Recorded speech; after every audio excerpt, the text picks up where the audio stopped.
to do something a little differently. 2024 is going to look a little different. So let's be honest. You guys have been listening to the show now for 3 years. We're going on 4 years of this show, and I'm doing my best to bring you stories that need to be heard, that need to be spoken about, that frankly, we need to be having more and more discussions about. And one of the things that I love so much about last year was when I sat down with Constantine and Francis from Trigonometry, they asked me one very simple question.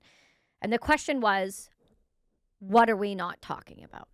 And to me, it has been very clear now for several years that one of the things that we have been not talking about, especially in Canada or in the United States, has been MAiD.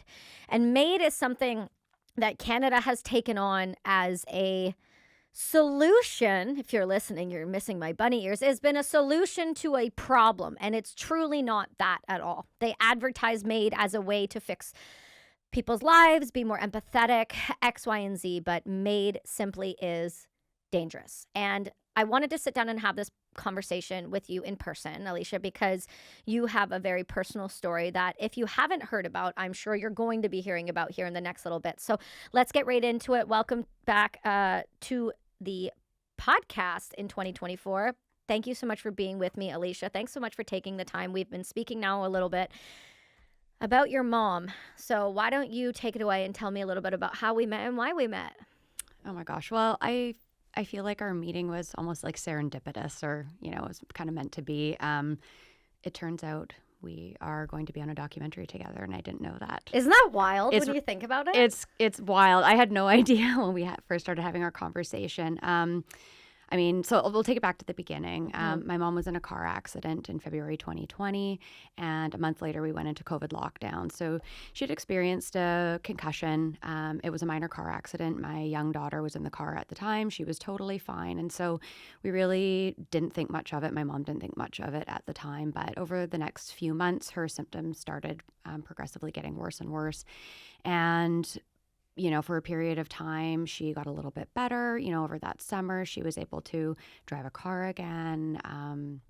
But then going back into the fall, she became isolated again. The COVID restrictions tightened up, and we didn't see her for months at a time. She wasn't able to look at TVs, screens. We weren't speaking to her on the phone. So we were kind of out of the loop, and I didn't realize how bad her symptoms were getting until the following spring of 2021.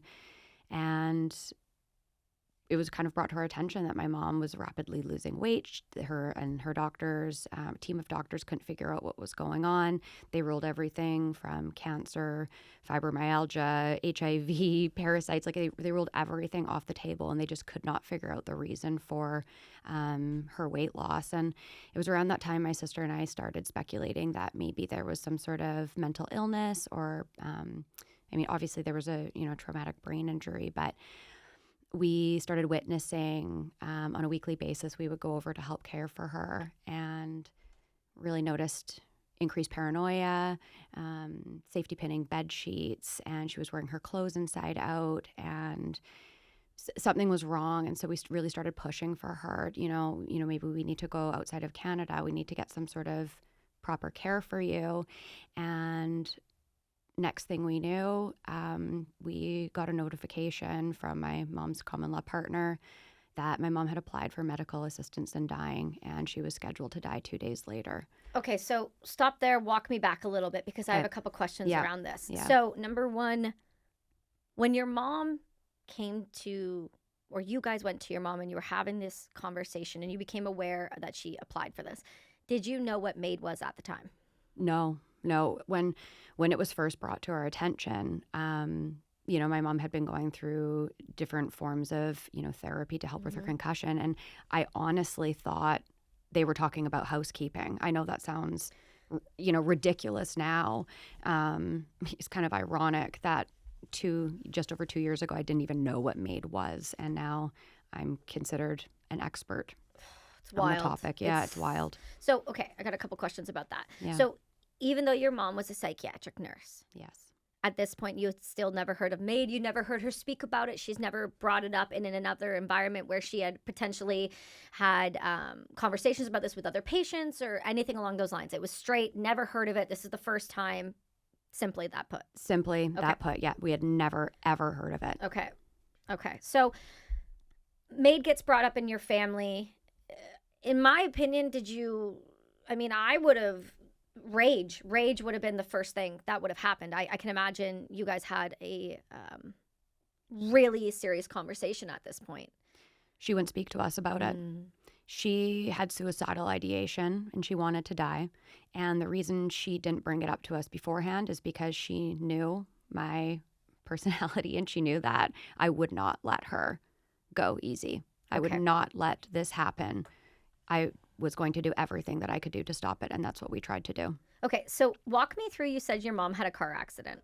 So that would have resulted in a form of a traumatic brain injury. And it seems like, and we've had this private conversation, and I know that there's a point where you're happy to have this, is traumatic brain injuries will directly affect the person's ability to look into the future, to handle what's coming at them in the present. And traumatic brain injuries, I find in Canada, are handled really poorly. We've seen it time and time again, whether it's through veterans or first responders. We've seen traumatic brain injuries just because the research is just constantly changing, and it's getting so... It's not that it's getting more advanced, we're just paying more attention to the mind-body connection. Whereas before, the mind-body connection was not really a conversation. It was what you do with the body is going to affect the body, what you do with the mind is going to affect the mind. So when that started to happen, is that right around the time where you started to see the drastic changes, like just right off the bat? I mean, initially, right off the bat, my mom had the typical symptoms of a concussion. So, I've known people that have had a concussion before, and it was, it seemed like over a, 4 to 6 week period, they're, limiting their access to screens, et cetera. And then they're, they were good. That was really my experience, honestly. I'm very inexperienced. Isn't that wild, though? It's wild. That we say just limit your time with screens when realistically there's several other amazing tools that you could be doing to help heal the brain right off the bat, but no doctor has that conversation with you. So this brings you to this change in behavior, change in attitude, unwillingness to communicate. And now she said, I'm suicidal. Well, the paperwork has said it, and I want to enact MAiD. Yeah. And this was what year? So this is 2021. Okay, so this is recent enough that you now were put into that group where MAiD was looking to expand. Yes. Okay. Walk me through what this was like, having you and your sister and your family now get dropped basically with this nuclear bomb onto your family. Yeah. Well, I mean, we found out on a Sunday afternoon that my mom had applied for MAiD and had been approved, and she was going to die in 48 hours. So we didn't have time to have any reaction. You said your reaction would have been rage, and ours was, yeah, there's no time for rage. There was no time for rage. Okay. It was just do. What do you do? And so we called the police for a wellness check. They showed up at her house. She had all of the paperwork in place, and we were at the end of the driveway. We spoke to the police afterwards, and they said, you have to get a court order. You have to get a court order. We can only enforce the law. So what do we do? Okay. So we go to the provincial courthouse the next morning. We pled to a judge. We requested an emergency hearing. We were granted. Okay. Pled to a judge for my mom's life. We had enough evidence to show that her mental capacity should be questioned. Mm-hmm. She was taken to the hospital that evening for assessment. There was no psychiatric doctor or nurse on staff. They sent her home. She had a follow-up assessment the following morning via telephone. Mm-hmm. And I got to speak to that doctor afterwards because I was the one that had applied for the warrant. And he said, I have found your mom to be legally sound of mind. She was a psychiatric nurse. Mm-hmm. She obviously knew what to say. And so I just pled to him. I said, what would you do if this was your mom? And he said, I would be doing everything that you are doing. We prepared to say goodbye to my mom. The following day, we showed up at her house that night. She was so devastated that the psychiatric doctor had come back and had said that MAiD could not proceed until further assessment could be done. He didn't want that to be on his hands. He didn't want her blood to be on his hands. And fair enough. But when you say to me, on a Sunday, she was approved, and with 48 hours, she was going to be killed. How long was it from the moment she applied? 10 days. So it was 10 days. So which track does that put her in? So that would put her into track 1 of MAiD. So MAiD can be broken down into 2 tracks. I guess we could just get into that. Yeah, and this is why I know it's going to we're going to jump around a little bit, but the importance is here is you were the catalyst point in bringing this forward with your mom's story. But while we talk about your mother in the deepest respect, we should also, for the listeners who are completely unaware, which is most people, To be fair. to be completely honest, it's not a lack of uneducated individuals. It is intentionally hiding what they're doing in order for these bills to pass so that people cannot come through and object against them before they get brought to the floor. So I apologize if I deviate you left and right here a bit, but I want others to fully understand what MAiD looks like, and using your mom as a beautiful example of how it was abused. So, and that's my personal opinion. That's not you saying that. That is me. I believe it was abused all the way to on trigonometry. I stated very clearly that, in my opinion, your mother was murdered. So that was my stance on it, and I stand by that wholeheartedly. So there are 2 tracks to MAiD. Walk me through what those look like. Okay. So MAiD, this is big umbrella term if you have a grievous and irremediable condition. Cool. Who makes the definition of this? Well, exactly. So they do, actually. And I brought that definition because I it. thought that it might be really interesting for people to hear. This is why you were such a great guest. I love preparing. I know. I got my I'm here notes. for it. I got my notes. So according to the Government of Canada, a grievous and irremediable medical condition must meet all of the following criteria. Oh, Okay? all is a big word to put there's, in there. There's 3 points. Okay. You must have a serious illness, disease, or disability. You must be in an advanced state of decline that cannot be reversed, and you must experience unbearable physical or mental suffering from your illness, disease, disability, or state of decline that cannot be relieved under conditions that you consider acceptable. So, Pretty broad. So that's MAiD. Okay. Now there's 2 tracks that in which you can apply. So track 1, death is reasonably foreseeable. You want to talk about ambiguous terms. That's their definition. Track 2 is death is not reasonably foreseeable. So there's different safeguards for each of these tracks. I still to this day have no confirmation in which track my mom was approved, because Fraser Health has stonewalled my sister and I and the police at every request. So we'll get into that in a little bit as well. Quick question. Yeah. When they're putting all of these safeguards in that you're speaking of, where is the safeguard for the individuals that already work in the system and know how to use the system against itself? Well, exactly. We don't care about those ones. No, we don't. Okay. I mean, and then we can talk a little bit later as well about, some of the recommendations that my sister and I have put forward to the House of Commons when we've spoken with them, because, there's huge gaps.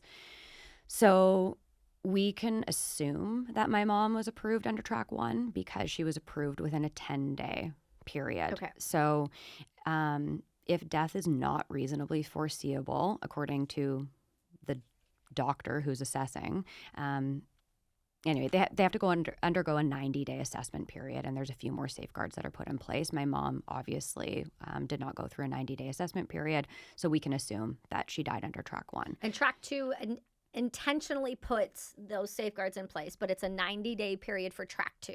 And track 1 can be done within 24 hours to... Is there an end point on track 1? Well, track 1 used to be 10 days, but now they can bump it up. So if you were about to pass away and you're suffering, think of someone in palliative care, then you could be approved and die within the 24-hour period. Exactly. Okay. Because that is the sticking point a lot of people have when I speak about MAiD, is when I show the exact extremes, because I believe there's always somewhere in the middle of the road most people fit, but there are these extremes that happen that people don't seem to understand.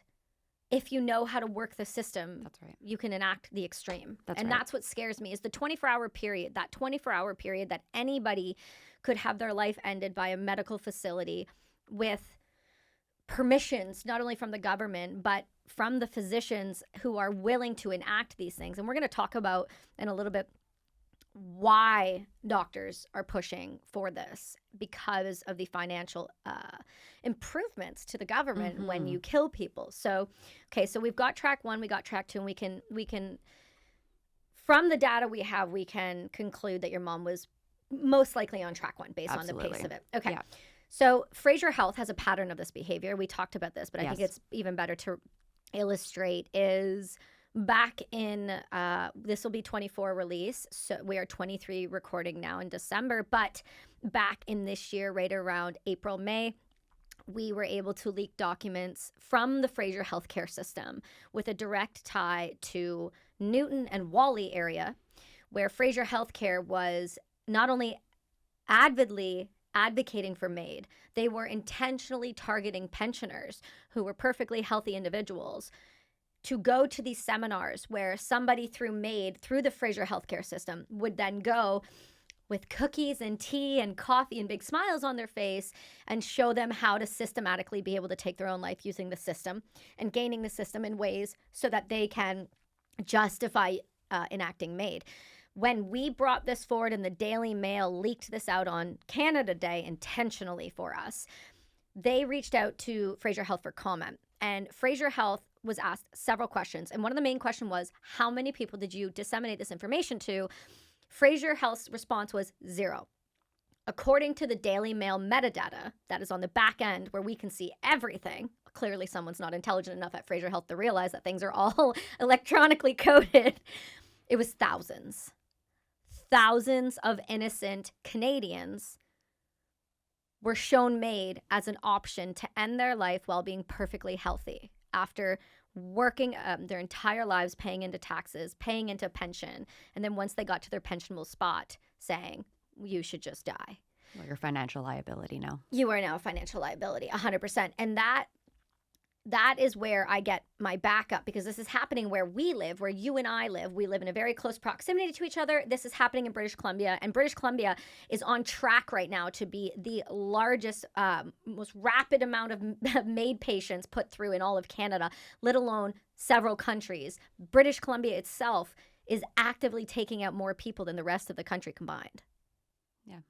It's disgusting. That tracks. Okay, cool. All right, that makes sense. Most expensive place in Canada with all the most beauty, all of it. But Yeah. you should just die. You shouldn't be here. So we talked about the 2 tracks. Now, I want to get in a little more, and this gets a little more personal, so you cut me off at absolutely any point here. When this happened, you and your sister were fighting, but you were also fighting up against another individual in the family that was just happily willing to support your mother in this while actively knowing that she was gaining the system because of her psychiatric nursing career. How the hell does somebody fight against the person who is pushing them down this direction? How do you fight the system when they're saying and telling her it's okay to die? We're going to do it for you. How do you fight back here? It feels like your hands were tied behind your back. I mean, they absolutely were. And, it was really hard for us because, my mom's common law partner was a part of our family, and we really loved him and cared about him. And my kids called him Grandpa. And, Sorry. Thank you. But, I've had 2 years to reflect on this, my mom's, murder, if you want to call it that. I'm quite happily comfortable. You might not want to due to... I call it suicide. Yeah, I believe it was a... Okay. Yeah. There was an accomplice. Then Yeah, that was Fraser Health, right? Yeah, Fraser Health for sure is the Totally. accomplice. So, during this reflection period that I've had over 2 years, I really do believe that my mom's partner was suffering from caregiver's fatigue. Glad you brought that up. Yeah. My mom, as a psychiatric nurse, was very, very good at manipulating conversations. What she would tell my sister was very different than what she would tell me. And I can only assume the conversations that they were having. My mom would say things to me like, I'm not going to use his name, but Of course. I feel so sorry for him because I used to be such an independent person, and now look at me. My mom really didn't want to be a burden. She lived her whole life like that. And she just didn't want to be a liability for someone, She really prided herself on being this intelligent, beautiful woman who traveled and had this energy for life, and to have all of that stripped, was really, really hard for her. And so I really do think that in the beginning, I don't think he was on board. And, and this is just my speculation based on conversations that my mom had with my sister. They almost separated in December 2020. So 10 months before she passed, and whatever they decided, they stayed together. And so I don't know if it was just my mom really needed someone to help her do this and he didn't know what else to do. I'm not sure. So I'll give him the benefit of the doubt. But I haven't spoken to him since my mom's passing. I'll never speak to him again. And it's ripped our family apart. And so it's just another casualty of all of this, And the reason I bring it up is not to nitpick in the situation, but I think it's important to talk about the caregiver fatigue that happens, as well as the ripple effect of suicide. And we see it a lot in our community when, I try to have these conversations as much as possible, but ultimately when one person decides to end their life, it's not just one person. No. The ripple effect is astronomically large, from a family unit to a community network. Everything changes and shifts, and it will never shift back. There is no kind of putting the pieces back together. Something's always missing. And that's why I have such a hard time with MAiD. Like, I get that people get into positions where palliative care and what they are experiencing is so painful and so horrific to live through. But that's what better palliative care is for. That's what better preventative medicine is for.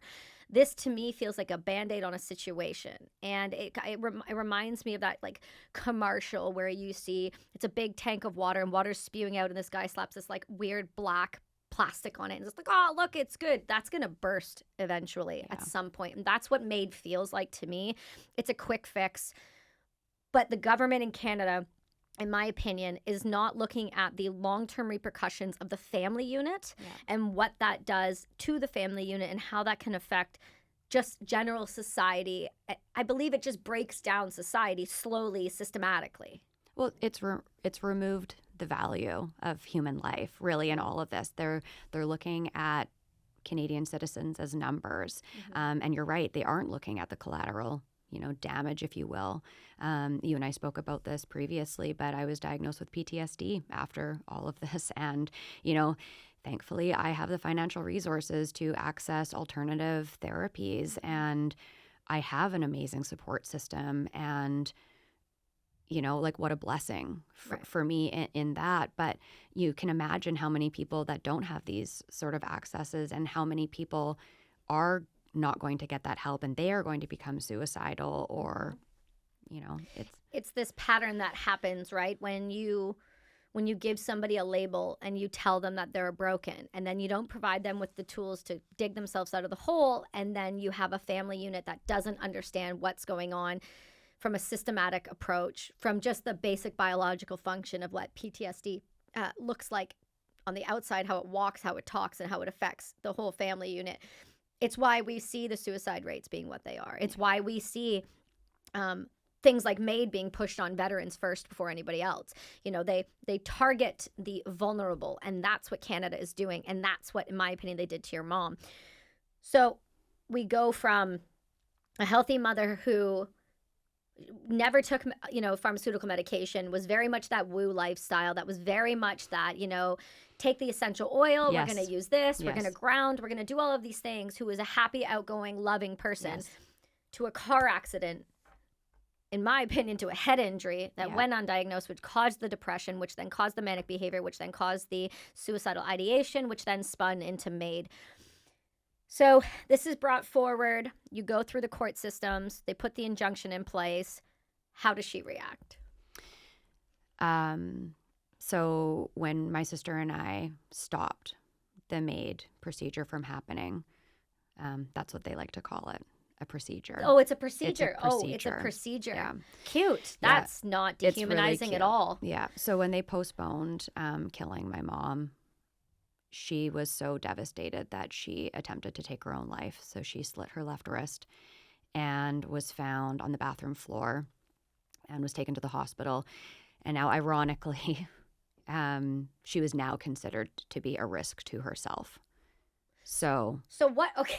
So okay, what? I know. Okay. So what is the difference if I walk into the ER right now and say I am suicidal and I would like to enact MAiD versus your mother being wheeled in after slitting her wrists and now they protect herself from herself? Yes. So if you attempt to take your own life, you know, I'm gonna use my air quotes here. That will just say you're considered crazy. You know, you're gonna Right. take your own life. This is not sane behavior, Right. right? You are not sound of mind, and in order to access MAiD, you have to be sound of mind. So MAiD. So let me clarify. Yeah, you do your thing. So if you are going to be approved for MAiD, the doctors have to believe by you telling them that you have considered the implications of your decision, that you have a condition that's intolerable to you, and you have thought it through and you no longer want to live this way. And so you're rationally considering this decision. And that's the difference, according to the government. Okay, so walk me through this because this is where my brain does an error message. We are now in 2024, and March 17th, they are looking to make the changes to the MAiD law to include the mentally ill. They're not looking to. It is. Yeah. It's happening. It's happening. Yeah. Sorry, my correction. Yeah. It's happening. What is the difference then in saying that somebody is sound of mind when they want to end their life? How I'm trying to work this out because it's so convoluted. How is it that I can walk in and say, I am depressed, and this, we're going to get into this, and I have hearing loss, and I have post-traumatic stress disorder, and I have major depressive disorder, and I have postpartum depression. What is the difference when I say it willingly? I want to enact MAiD, but these are my things. They consider me sound of mind. But if I take a bunch of pills and then go in with those labels, I'm no longer sound of mind. What the fuck is the difference? And how can anybody be sound of mind when it's included in the mental health? My point in saying this is mental health is very complicated. And that's very evident in this episode.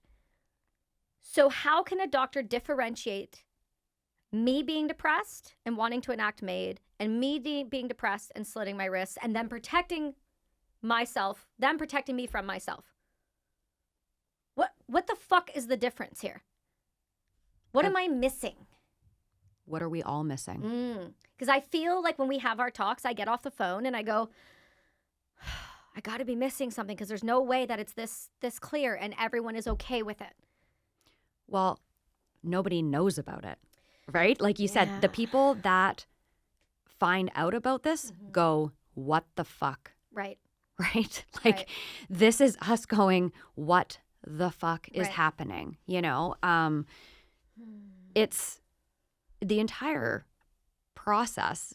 Everything is just bizarre to me. And so many amazing, intelligent advocates have come forward and reached out to us because we are sharing our story. A lot of people don't want to talk about it because it's still frowned upon. Mental illness is still frowned upon. And you're right.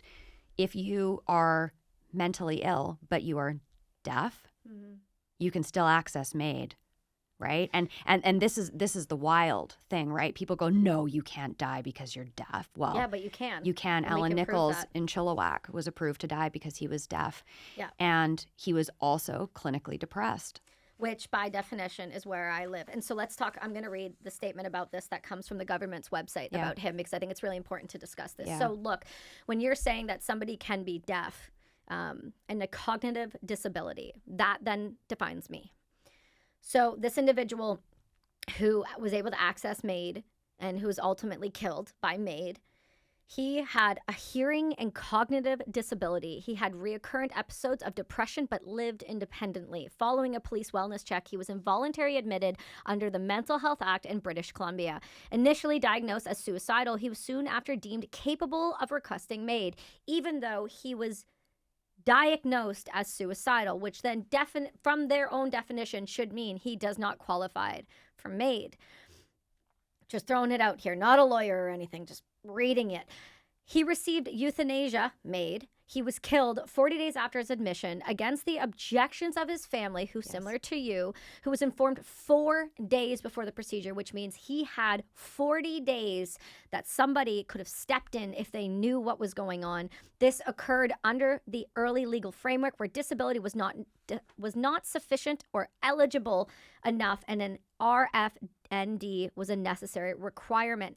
So what that states to me is that this individual, even though in our country, in Canada, we very much are an accessible country, meaning if you have a disability, Canada does a pretty good job of making it that the rest of the world caters to you. So instead of other countries, i.e., say China or Russia, where they say, we don't have hearing impairment, we don't have Braille, we don't have X, Y, and Z. Canada makes it so that everyone else who is able-bodied in Canada has to then cater to you, meaning he was provided hearing aids, he had hearing capabilities, he had psychiatric care, he had access to individuals, and yet he's still qualified for MAiD. So what does that say about the mentally ill, the addicts, the Indigenous people, and the homeless that are now being able-bodied humans being added to the criteria that can utilize MAiD? Well, there's no value of human life, right? Like, we're going to go back to that. There is no value of human life with the current government in Canada. I never thought we would get to a point where the country that I live in, the country that I served for, would value human life almost as little as ISIS does. Because that is a strong statement, but that is where we're going. I was just in London, and when I was in London, we went to the Imperial War Museum. On the section under World War II, which I forced myself to go look at every time I'm near a war museum, in which everybody should be doing, a lot of the statements and verbiage that was used by Hitler and the Eugenics program mimics a lot of the verbiage used by Canada currently. Again, I hear the comparisons I'm making. I'm very consciously aware of them and thought very deeply about them. The Eugenics program mimicked Canada's program in MAiD. And they made it the same way in terms of saying that it was empathy. We are always coming from a compassionate place and empathetic toward that person's life. So the Nazis would kill the mentally ill from World War I who had shell shock. They would kill anybody that had any sort of addiction issues, even though Hitler himself was highly addicted to heroin and testosterone. Indigenous people weren't even a conversation. We weren't even talking about that. But then homeless and even mature youth, which Canada has now added to its acceptable individual criteria. And mature youth, just for those that are listening, are 12 years old with parent consent and up. 12 years old. That means a child who we do not even let stay home legally in Canada by themselves can be killed by the Canadian government with parent consent. Yes, on March 17th, 2024, that is going to be law. What happens when we have individuals who are not going to be the majority, but they're going to be the minority, who have similar things like Munchausen by proxy? How easy do you think it's going to be to convince a child that they should die? I mean, we convince them that they can be cats and use litter box in grade 6. So why are we not concerned that other grown adults are going to use this and abuse this program for children? It's so hard for me to even think about this because, and I get emotional, you know, I'm a mom, and I know from my own experience that it's going to take many children dying for people to wake up. Yeah. And it makes me sick. Makes me sick. I hate so much that we have to be having this conversation right now. Yeah. I hate so much. I had another conversation this week with an individual who's lost her daughter, not by choice. Her daughter died within, it was a 4-day span. She died on the 5th day, and she was a healthy, happy teenager. And then all of a sudden, she had a genetic disorder, and it switched on, and systematically her organs shut down. And by the last day, her lungs filled with blood, and she died. Oh my God. And her mother is a very good friend of mine. And to think for a single second that that could be a choice by a parent to go end their life the same way that she begged and pleaded to be able to keep her daughter alive, to be able to have her. But yet we are going to have a subset of people that see their children as a burden. And because mental health is an issue that is included under MAiD, how easy do you think it's going to be to manipulate a child? It is going to be astronomically easy. And as soon as this happens, parents will abuse this. There is always a subset of the population. And people go, well, Canada's people are nice. People are so kind. People are so lovely in Canada. Kind of. Yeah. But there are sinister individuals. Agreed. Well, and I think this would be a really good time to have this conversation about the different areas of this and what seems to be agreeable and not, because it is such a great topic. And, in the beginning, my sister and I, very publicly on international media sources have said, we are not opposed to MAiD. My sister and I have said this all the time. We're not opposed to MAiD. And so let's break that down a little bit. MAiD was initially legalized in Canada to provide a dignified death to people who were terminal. So in 2016, correct? In 2000, that's when it got legal. That's when it became legalized. Right. So a woman challenged the government, and a judge approved that she could die. It was reversed and then later expanded. I remember this happening. Yeah, I remember the Carter individual. versus Carter. So we don't need to get into the details of it, but that's why it was initially legalized, right? And so when people go, well, I don't want anyone to suffer. I definitely do not want anyone to suffer.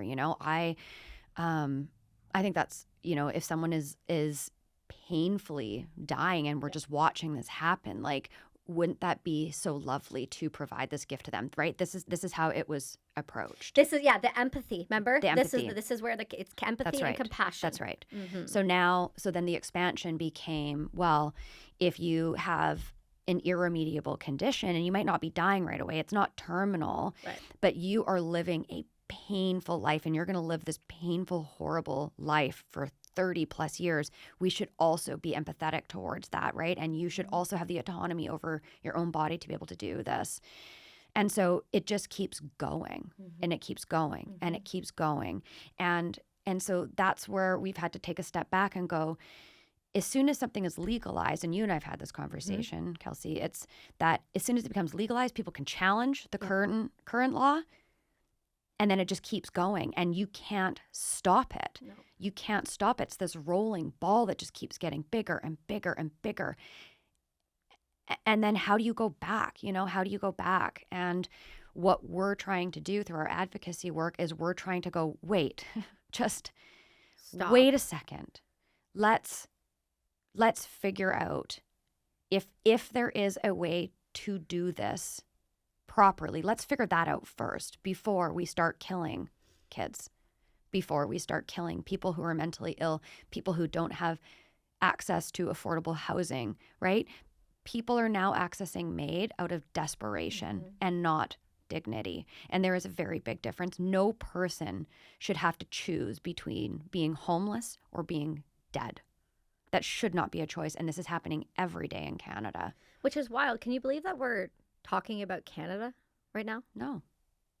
It's interesting to see the fall. We're going to look back at this because Canada, don't get it twisted, is falling. And what we're seeing change, there's several countries where we're seeing this type of behavior, whether it's internet control and manipulation, including things like Bill C-11, which only other countries that have those are countries like North Korea and Russia and China and Canada. Yeah.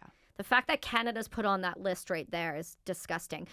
Take it all the way back to MAiD, when we both were on this documentary, which I wish we would have known we were doing together. I know. It was wild. We were asked by a lovely individual named Liz Carr.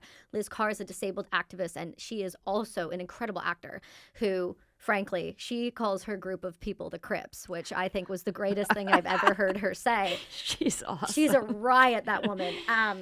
And we both had the privilege of doing this documentary that's coming out. And the thing that blew my mind, and I'm glad that you brought this up, was you and your sister say that MAiD should exist. And I used to say that until I had a very deep conversation with Liz. And she goes, let me just put something toward you. And I'm not going to try to do her British accent because it's too great. But she said, look, Kelsey, in the UK, this is illegal, and we are trying desperately to make this stop so that it does not get through Parliament. Here's the problem that I want you to look at. Once it opens, you don't get to decide what walks through. And that right there is the problem Canada's having. So I used to be for the terminally ill having access. Now I am completely and 100% across the board saying no. If you want to kill yourself, you get on a fucking plane, you go to Switzerland, because Canada abuses its right to have MAiD in it. Canada has shown time and time and time and time again that it will abuse the right the second you put it in law. It does not matter what it's about. Yeah. So I don't believe Canada should have the right to have access to programs like this. And I know, again, that can sound callous and cold, but I'm sorry. Better palliative care, better preventative medicine, better healthcare systems. Yeah. And then we don't have people struggling and getting to the point where they have to do what I did, which is get lawyers, get a bunch of money, fight the government to get access to the special access program, if only to get access to regulated psilocybin. That right there on its own, if you give somebody psychedelic, will help with their end of life and their pain control in ways that pharmaceutical intervention and MAiD do not need to be utilized at all. Yeah. So let's walk this back a little bit. We've got mature youth, we've got mentally ill, we've got addicts, we've got Indigenous people, which we've already fucked in this country now for hundreds of years, so why not keep doing it? And then we've got the homeless, and the homeless population in Canada is skyrocketing. Yeah. And brought to you by Mindful Meds. You guys have been seeing me take Mindful Meds for a little while now. Mindful Meds is a premium supplement company dedicated to supplying humans with the tools to improve their mental health, clarity, and performance, all while supporting their growth along the way. Whether it's the Immunity Blend, Lion's Mane, Inspire, or Voyage, all of their products are clean, tested, consistent, and they've become a huge help in my life. I found Mindful Meds over a year ago now, and I've never looked back. Go check out their website, mindfulmeds.io, and use the code BRASS at checkout. So let's talk about the benefits of using MAiD and why the government wants to push MAiD. Well, let me read you one of my notes that I wrote down because I thought this would be interesting. A doctor gets paid $283.85 to kill someone in Canada. Okay. Okay. Not a big financial incentive, not quite like COVID on a death certificate. The doctors aren't getting a lot, but you think about that. And now you think about how much money it costs to keep someone alive who's in palliative care. So the stats from 2021 is that the government saved $86.9 million providing MAiD versus palliative care. Okay. So that was 2 years ago, almost 3 years ago now that we're talking. And the number of MAiD deaths, I don't have that stat in front of me, but I believe it's double. Yes, it has. It's doubled. So we can safely assume that the government now has saves maybe $200 million a year. I would think that would be a low estimate. I agree. If that estimate was from what year?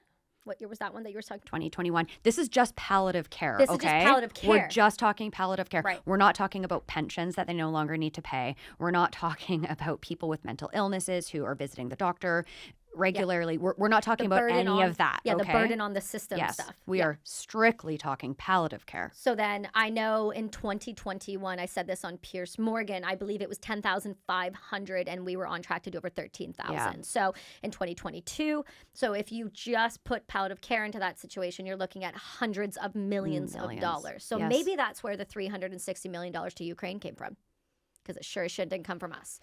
So this is what they're going to save on a bare minimum, bare bones MAiD individual is like palliative care, which depending on where they're at in their illness, that amount of time, individuals who decide to enact it because they can't afford to live. So depending on the age of that individual, you've got probably a good 20, 30 years more after that with the burden on the system. Take it back to veterans who all fought in the GWOT war. So if you're not sure what the GWOT war was, that's Afghanistan and Iraq, and that is from 2003. And Canada, yes, I know we weren't involved after 2013, but that also includes the United States up to 2021. So if you take just that and you just take Canadians and you go roughly 2005 to 2013, the majority, it seemed like, that fought in the GWOT war were 18, 19, 20, 21, 22-year-olds. And then the other older gentlemen that stayed, or women that stayed in after Desert Storm. So you've got a subset of people right there who most likely have some type of diagnosis that are being paid right off the bat, plus the pensions that they're going to be owed. So you've got at least another 30 to 40, even 50 years on some of these patients to be not only financially looking after them, but medically as well. Yeah. So the financial gain to kill you rather than to help you get healthy and live, rough estimate has to be over at least 500 million. Easy, without blinking an eye here. Yeah. So there is a fight, and I've had this conversation. Kelsey, why are they doing this? Why are they doing this? How? Why? How? Pretty simple. They lay it out per drug and milligram on the Canadian website on exactly what they use, and if it goes wrong, what they use to finish the job, which is disgusting, number one. That should be completely confidential. And number two, you've got people who are profiting. You've got government officials who are profiting from killing people rather than keeping them alive. Yeah. But doing it from compassion, right? Yeah. Well, how is it that in Canada, with our broken healthcare system, it can take over a year to see a specialist, but you can die within 24 hours? We're providing death care, not healthcare. Oh my God, that's the best clip ever. You're welcome. You're welcome. Question. But how is it that we're sitting here having this conversation where Canada is more than likely to kill you? I had an elderly female who brought forward those slideshows that Fraser Health put forward, and she said to me, Kelsey, and again, I won't do her accent because she comes from outside of Canada, but she said, Kelsey, I remember the Nazis. I remember this. I remember all of this. How is this happening here? The thing that I'm trying to get our viewers and listeners to understand, because a lot of them are American and British and Aussies, if this can happen here, it will happen there. If it can happen to my mom, it can happen to your mom. It can happen to your sister, your dad, your child. No one is coming out of this unscathed. Every single person will be affected by this if we don't do something to stop it. How do we stop it? Hey humans, I know you've all been seeing me drink HVMN's Ketone IQ lately. This is a game changer. Jet fuel in a bottle. I use Ketone IQ for everything in my life, whether it's running, cycling, podcasting, or just the extra boost that my brain needs. I won't lie, it helps push me to the next level in all things. I love Ketone IQ and what HVMN stands for. Go grab some shots today at hvmn.com and use the code BRASS20 and save. Well, I think there's a lot of things that we can do. Kind of thinking about this as a triage, the first thing we can do is stop the expansion for mature minors. That's what a lot of the advocacy work that my sister and I are doing right now. We're trying to stop the expansion. We're working with local MPs, disability groups, lawyers. This needs to be stopped. So first step. Okay. Second step, we need to roll back and look at these safeguards that are being put in place. So last November, my sister and I were asked to speak at the House of Commons as expert witnesses. That's what we're called now. We're expert witnesses. How fucked up is that, that you're an expert because of this? It's pretty messed up. So some of the recommendations that we provided to the committee, so there was a committee put together by the government. So many people had come forward going, something is wrong. This is not okay. Look at all of these cases. You say this is safe. This is not safe. Clearly something has to be done.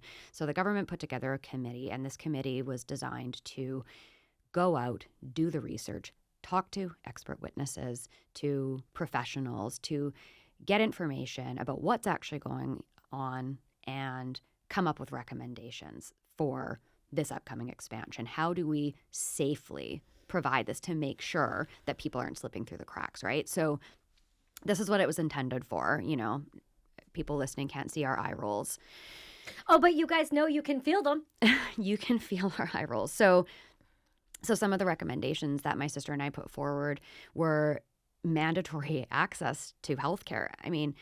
if not giving Canadians access to MAiD infringes on their human rights, then not giving them access to much needed healthcare in a timely manner also infringes on those rights.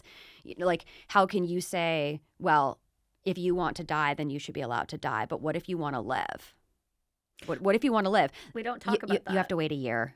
You've got to wait a year. Sorry, you can't get into the specialist. Oh, we're backed up. Everything's broken.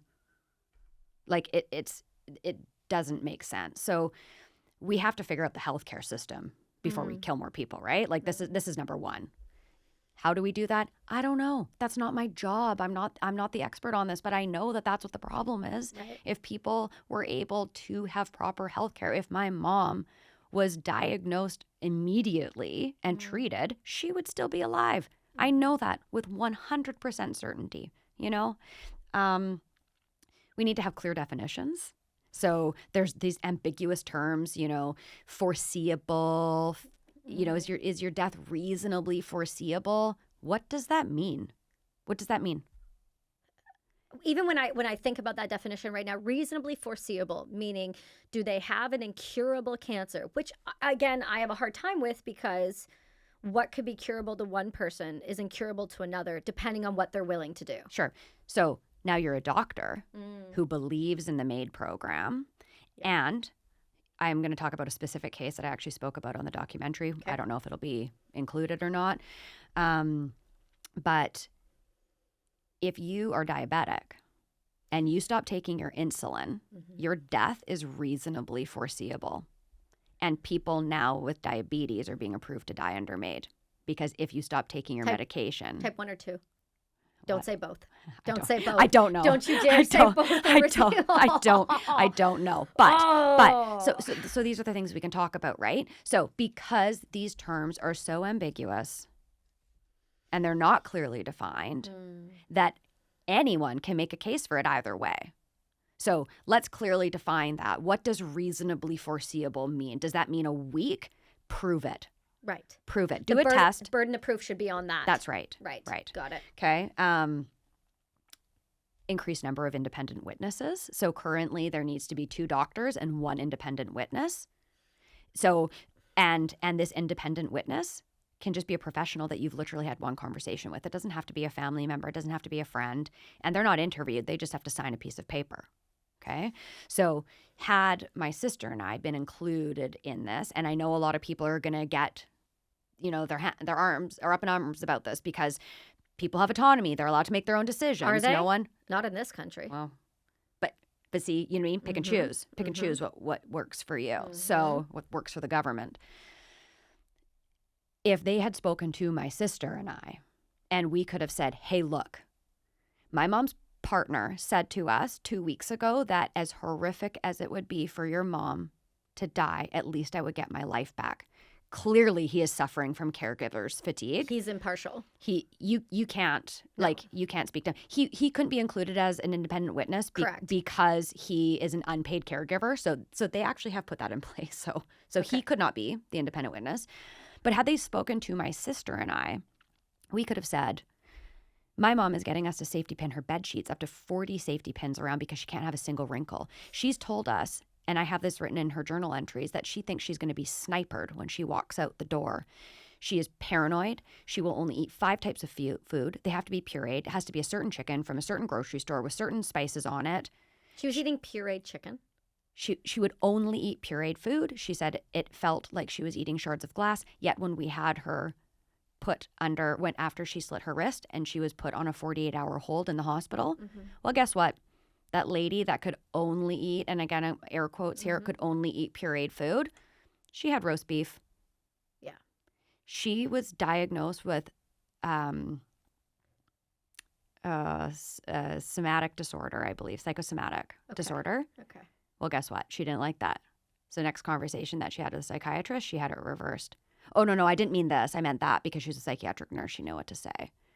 So she didn't want to be told what to do. She was manipulating the conversation. If my mom can manipulate this, I mean, she was educated, but we all can, because it's easy to do, because it's too ambiguous, right? So anyway, so my point being is that had they spoken to more family members, more friends. They would have gotten a bigger picture like, hey, maybe this is in haste. My mom's GP, we didn't touch on this. I'm the executor of my mom's estate. I have access to her full medical records, except for the MAiD assessments. They consider those to not be Not medical records, even though they involved her death. That's right. Okay. So I'm not allowed those, but I do have access to her full medical records, and her GP would not approve her for MAiD because he said that she had not followed through with any of his recommended treatments. My mom was depressed, confirmed. He had prescribed her antidepressants. She wouldn't take them. So backtrack here, because last time I checked when I did my abnormal psych crim classes way back when, if somebody is refusing medication after it's been prescribed, quite a few of those people are being held in the remand center for their own safety. Just All right. tossing it out there. Yeah. So how did the GP's recommendations not come into play? Well, exactly. How could my mom's primary care, her GP of over 20 years, might I add? Oh, so long too. It's not like she was just like a new... No. Okay. 20 years. He said, no, I'm not going to do this. I actually got to speak to him after her passing because I'm the executor. And what did he have to say about this? And he said, you will see in her records that I would not approve her to die. She doctor shopped. She didn't like what her doctor had to say. Went to someone else. And she went to someone else. So there has to be continuity of care. You know, that was one of our other recommendations. There has to be continuity of care. My mom was assessed by 5 different psychiatrists. How did they not see on the documents that she had been seeing several different psychiatrists? Well, during the assessment process, she wanted to die, right? So they just kept assessing her to see if she was sound of mind. Was she sound of mind? Is she sound of mind? Well, guess what? They ask you 10 questions. Right. Do you understand what's going to happen? Yeah. Yes, you do. You're sound of mind. It's ridiculous. So, okay. So again, another recommendation, continuity of care. Your GP's opinion should hold considerable more weight than the doctor who met my mom one time, the second doctor who met my mom never. He spoke to her on the phone. Didn't even see her in person. She was assessed. So because my sister and I started questioning this, they had another assessment done by a third doctor.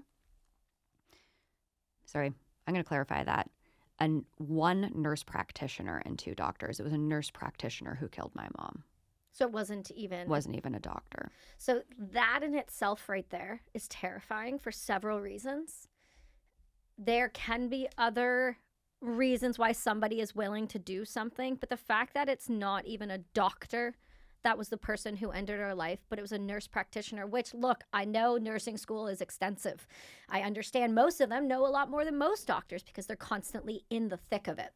That being said, you're not a fucking doctor. You should not be taking people's lives, just like I should not be walking into an ER and cutting someone's chest open. There's levels to this here. Yeah.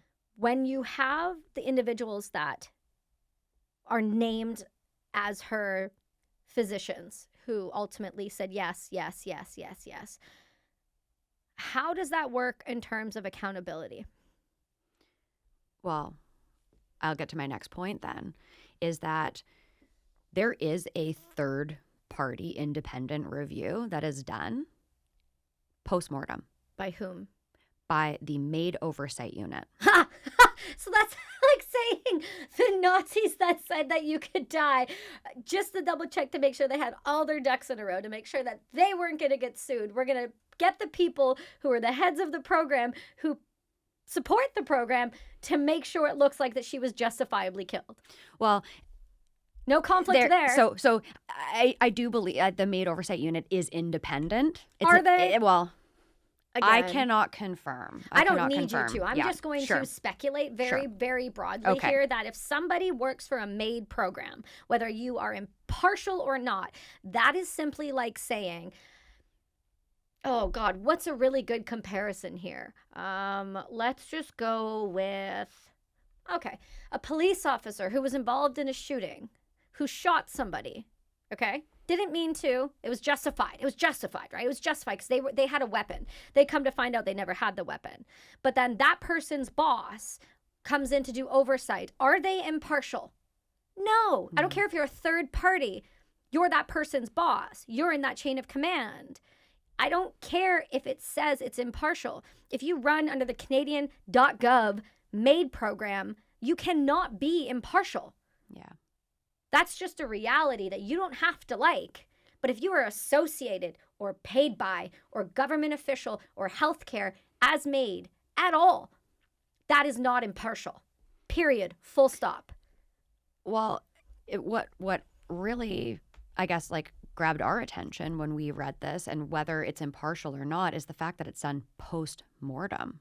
Correct. You know, so here's an example. I'm an interior designer, so I do permit drawings all the time for tenant improvements.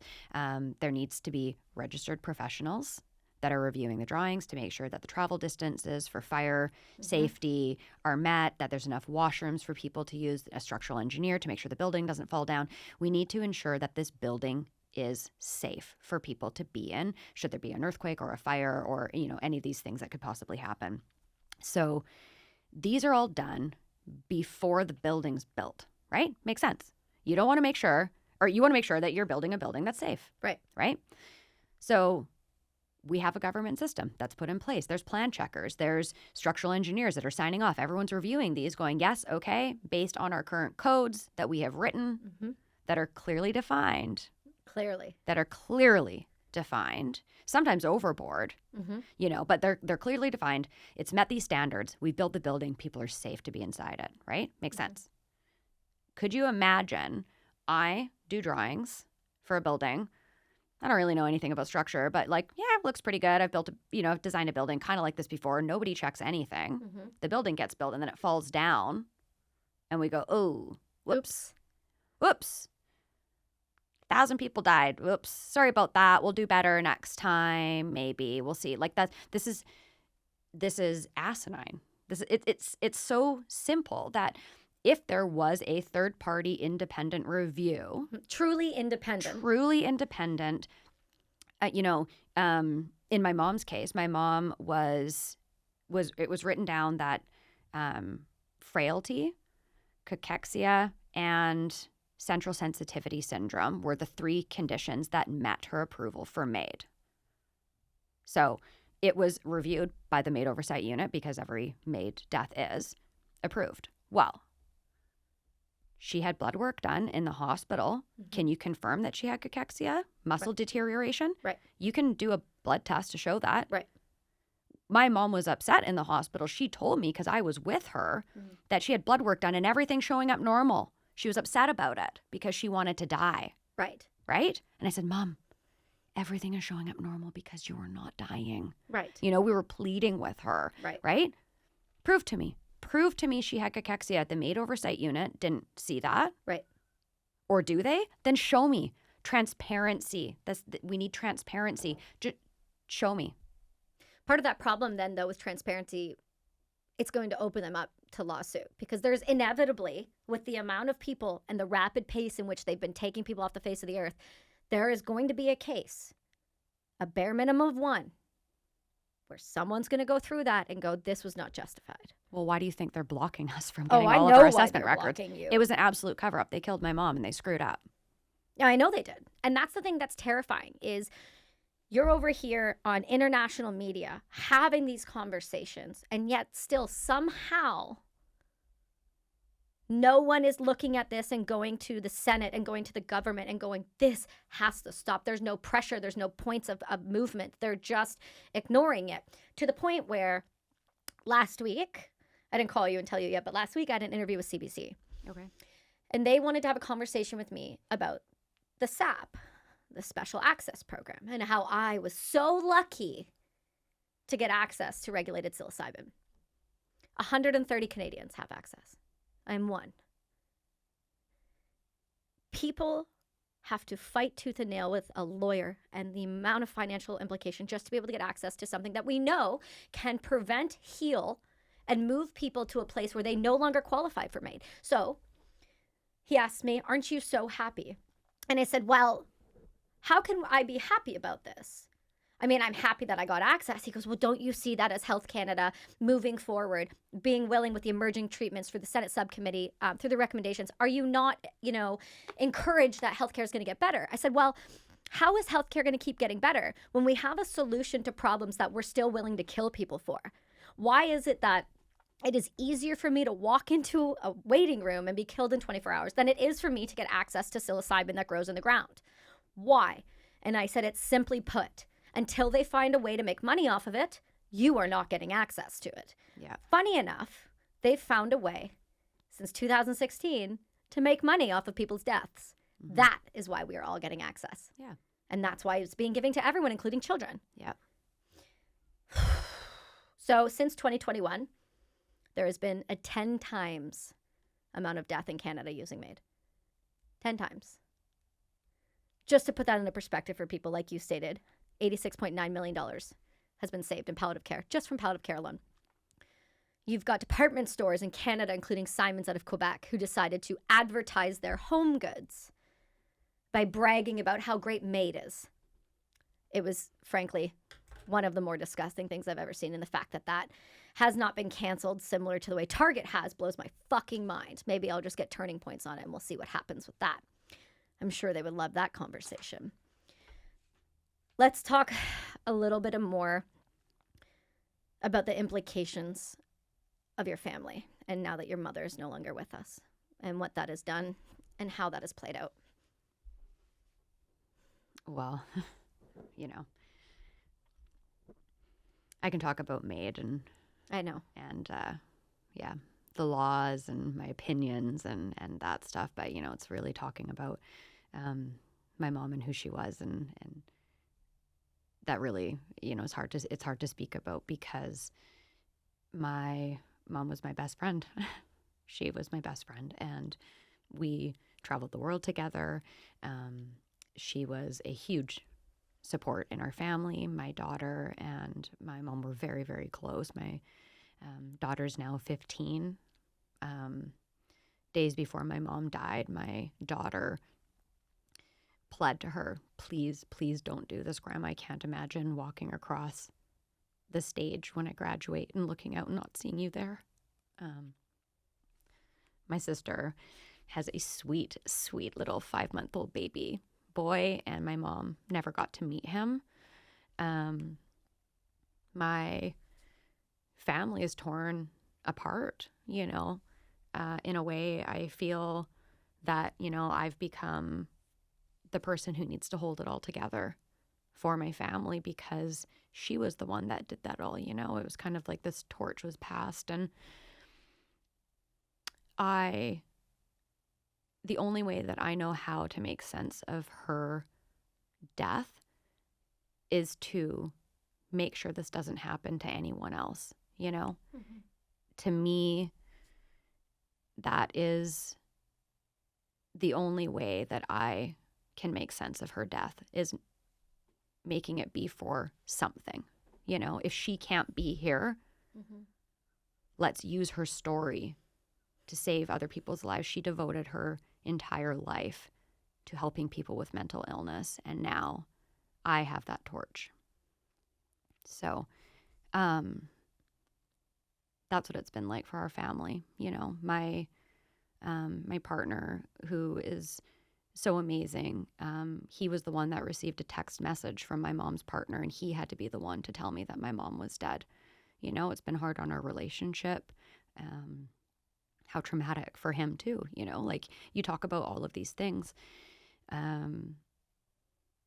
So those are, those are the hard things, right? My son wasn't here at the time. He was in Costa Rica with his dad, and, he has guilt for not being here. It's really wreaked havoc on our emotional stability, and we're working through that.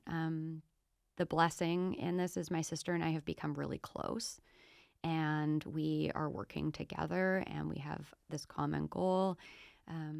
We talk about my mom in really loving, fun ways. Sometimes we also have really morbid humor. So sometimes we're just like, well, I can swear on this podcast, I'm just like, fucking Donna. Yeah. Yeah.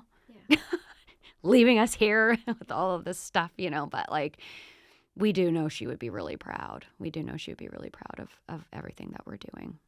Do you think ultimately, if your mom was in her right mind, she would have enacted MAiD? Never. My the woman who chose to leave us was not my mom. My mom would never, ever have left us. And I know this to be true because, and I know my sister would be okay with me speaking about this, but my sister over a decade ago attempted to end her own life. And my mom was furious. Yeah. She was so upset because you have a great support system. You have this healthcare system you can rely on. You don't have to do this. She was so infuriated that a person would become so desperate that they would take their own life. And ironically, that's exactly what happened to her. So, to my mom, it's heartbreaking, you know? I wish I don't know. I hope I never have to. I think it's one thing to allow people to have conversations about suicide and talk about these things, but it's another the second we start giving vulnerable people access to kill themselves. Yeah. And I've heard people say this to me before. Well, Kelsey, wouldn't you rather them have a dignified death so that their birth certificate or their death certificate doesn't say suicide? Not really. There was nothing dignified about the way that my mom died. You know, so instead of us celebrating, you know, right, celebrating who she was when she was alive, now her name is associated with a person who killed themselves because they couldn't access healthcare. You know, this is who my mom has become in the media. To that point, you read sometimes the trolls online. Don't right? do that. I did it once, you know, and honestly, it was more just interesting to me to hear what people were thinking, you know, on the other side of it. Sure, you can say that we brought this on ourselves, you know, because we opened up about it, but it's a really important story. And beyond the stats and beyond the money and you know, this political system that's created a monster. My mom was a human being, and you know, I'm currently writing a memoir about her life because I want people to love her. I want people to know her, who she was. So at the end of the book, they will be as devastated as we are that someone so special and so loving and so magic was taken from us because of medical assistance in dying. When do you think Canada started to see people as a number rather than as humans?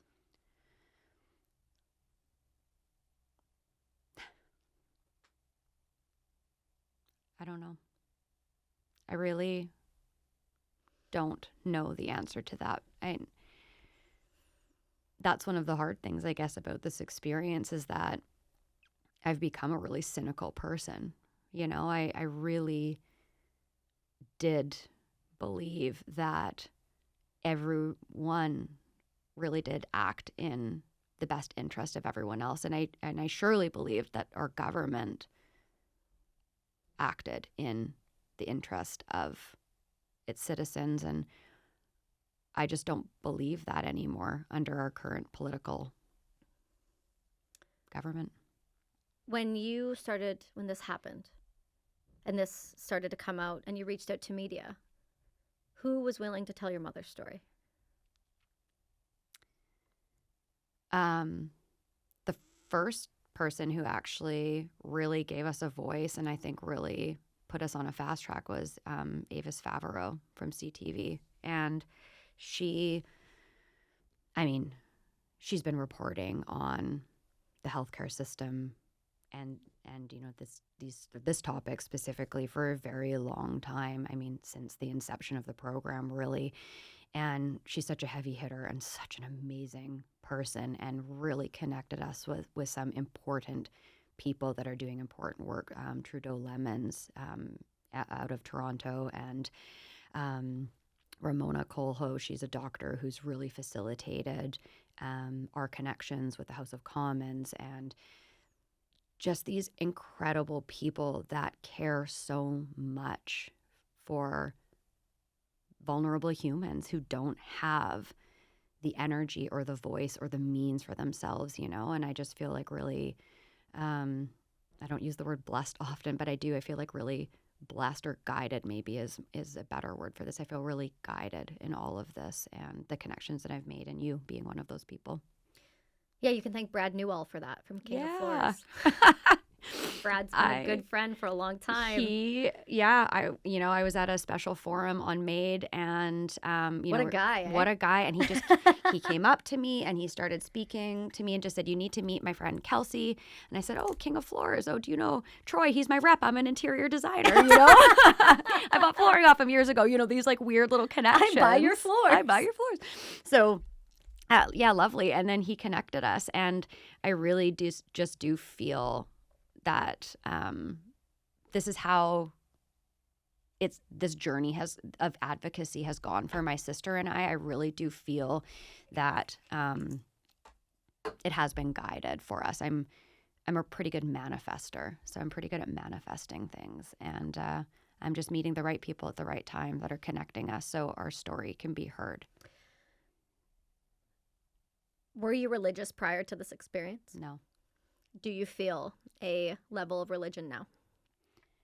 I've always been spiritual. We'll just say that. So I grew up going to church, and right around when I was about 12 years old, my mom asked if I wanted to still go to church, and I didn't know at the time, but she was kind of going through her own spiritual journey. She was raised in the church, and you kind of touched on the fact that she was a woo person. We'll call her a woo I call all person. spiritual people woo at this point. But really, I do remember kind of this moment in my life. I was about 12 years old where things started shifting, and it was more, talking about energy and healing, and that's really how I've lived my life. I do believe in energy and connection and human experiences and just being a really good person, like for me, it's about being authentic and speaking your truth, and that connects you with the right people. And so not religious, but I definitely feel connected to a higher source. So the reason I asked that is you said you feel guided. You're feeling guided. Do you feel like this is your mom? Absolutely. Do you think ultimately when she was able to cross the rainbow bridge, she was able to see the errors of her way? Yeah, I do. And this is why you feel guided? Yeah. When I sit down to write, sometimes I have no idea what I'm going to write about, and I feel words flowing through my fingertips, and it's not me. Mm-hmm. I do feel guided. Sometimes I have dreams, and I wake up, and I will interview people that have been in the dreams to see if there's any validity to what I've seen. Mm-hmm. And I have. She's showing me visions. She's guiding this. And the book that I'm writing is actually the book that she wanted to write. The Other Side of the Straitjacket.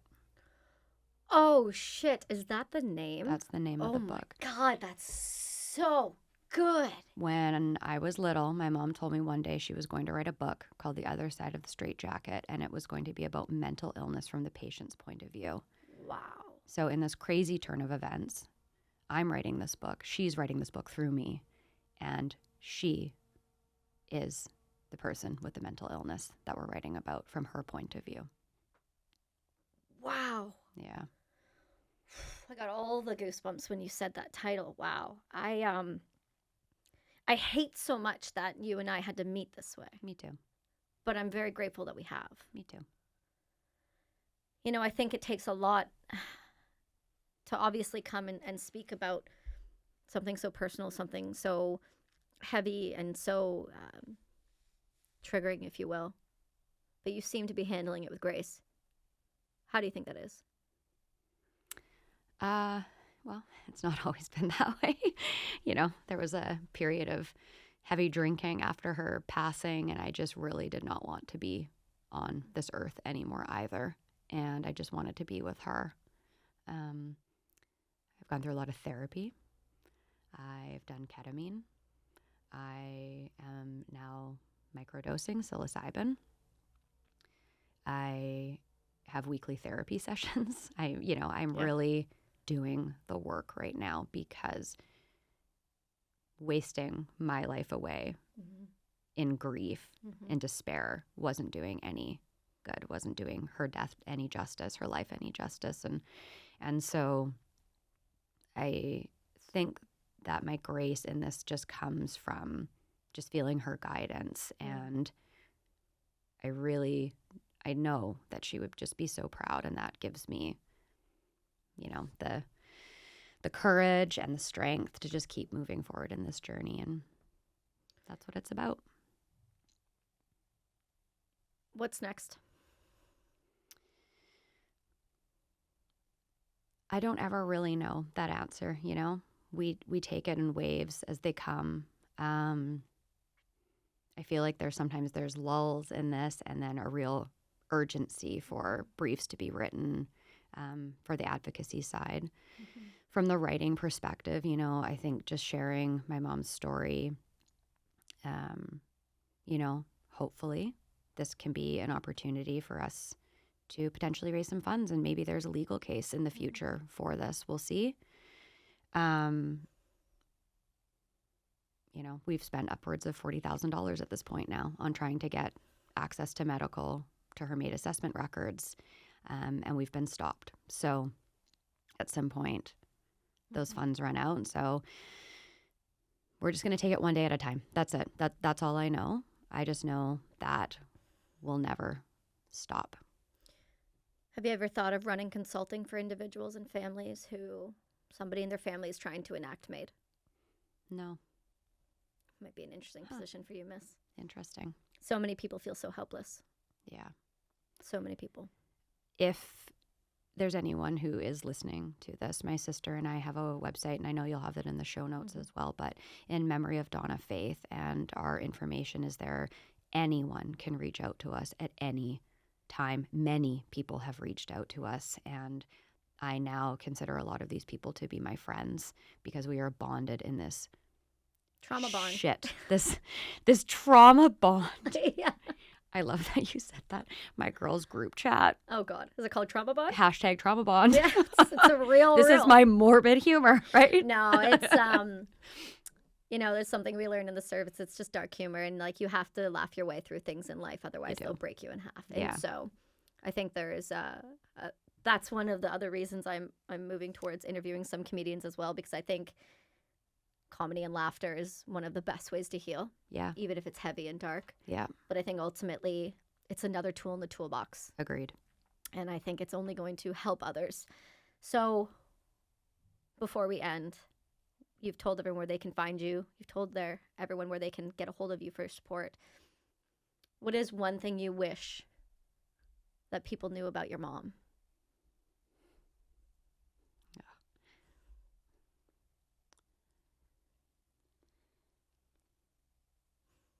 My mom was an angel on earth, and she loved so deeply, and she had a twinkle in her eye and a little smile for everyone, and